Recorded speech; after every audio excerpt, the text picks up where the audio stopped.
નમસ્કાર, આપ સૌનું સ્વાગત છે.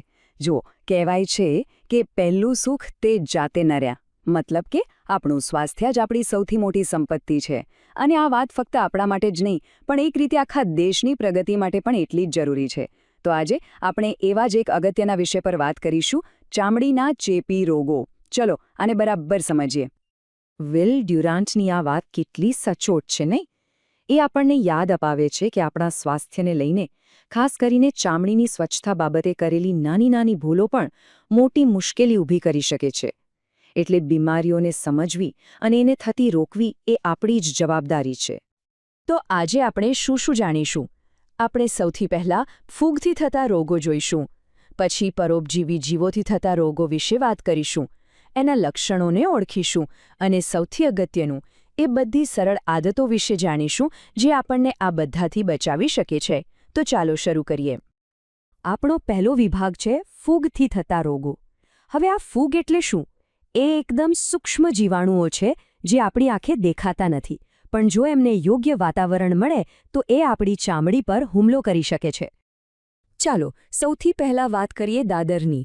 હવે એના નામ પરથી છેતરાતા નહીં. આ કોઈ રીંગ કે વર્મ એટલે કે કોઈ કીડા કે કૃમિથી થતો રોગ નથી. ના, એવું બિલકુલ નથી. યાદ રાખજો, દાદર એક પ્રકારની ફૂગથી થતો ચામડીનો ચેપ છે. દાદરને ઓળખવી બહુ સહેલી છે. ચામડી પર લાલ રંગનું ગોળ ચકામું દેખાય, જેની કિનારી થોડી ઉપસેલી હોય, અને એમાં ખંજવાળ તો એવી આવે, ખાસ કરીને રાત્રે કે ઊંઘવું મુશ્કેલ થઈ જાય. જો બહુ ખંજવાળવામાં આવે તો એમાંથી ક્યારેક પાણી જેવું પ્રવાહી પણ નીકળે છે. તો પછી આનાથી બચવું કેવી રીતે? સારા સમાચાર એ છે કે આનાથી બચવું સાવ સહેલું છે. રોજ બરાબર સ્નાન કરો, શરીર સ્વચ્છ રાખો અને સૌથી અગત્યની વાત, જેને ચેપ લાગ્યો હોય એમના ટુવાલ, કપડાં કે બીજી કોઈ અંગત વસ્તુઓનો ઉપયોગ ભૂલથી પણ ન કરો. બસ આટલી કાળજી પૂરતી છે. ફૂગથી થતો બીજો એક સામાન્ય રોગ છે કરોળિયા. આ પણ દાદરની જેમ જ ફૂગથી ફેલાય છે, પણ એના લક્ષણો અને દેખાવ થોડા અલગ હોય છે. આ રોગમાં મુખ્યત્વે છાતી, પીઠ કે ચહેરા પર ઝાંખા, સફેદ કે કથ્થઈ રંગના ડાઘા જોવા મળે છે. દાદરની સરખામણીમાં કરોળિયામાં ખંજવાળ કાં તો બહુ ઓછી હોય છે અથવા તો હોતી જ નથી. ચાલો હવે આપણા બીજા વિભાગ તરફ જઈએ. અહીં આપણે એવા રોગો વિશે વાત કરીશું જે બીજા જીવો પર જીવતા નાના નાના પરોપજીવી જંતુઓથી થાય છે. સાચા અર્થમાં કહીએ તો આપણા શરીર પરના અનિચ્છનીય મહેમાનો. સૌથી પહેલાં વાત કરીએ જૂની. જૂ એવા નાના જંતુ છે જે આપણા માથાના વાળમાં ઘર બનાવીને રહે છે, અને માદા જૂ એના ઈંડા, જેને આપણે લીખ કહીએ છીએ, એને વાળ સાથે એવી મજબૂતાઈથી ચોંટાડી દે છે કે એને કાઢવી ખૂબ મુશ્કેલ બની જાય છે.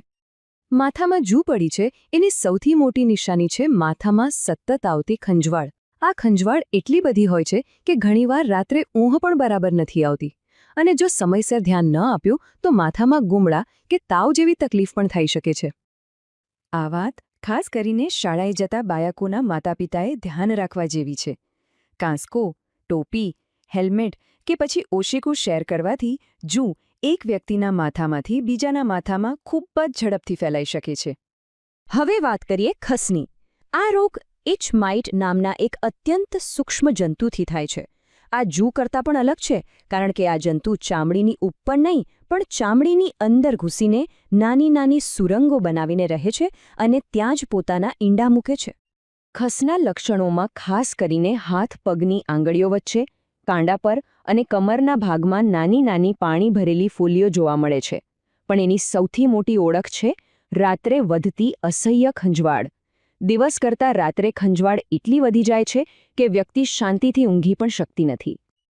તો ખસ અને જૂના ફેલાવાની રીતમાં શું તફાવત છે? આ સમજવું બહુ જ જરૂરી છે. જો ખસ મુખ્યત્વે फ्रेंड्स, इस वीडियो को पूरा देखने के लिए आज ही फ्लेक्सी टीचर ऐप सब्सक्राइब करें, जहां आपको मिलेंगे animated videos, digital books, text book solutions, notes, DPP और क्विज. और हाँ, flexi teacher app mobile, TV और कंप्यूटर पर अवेलेबल है.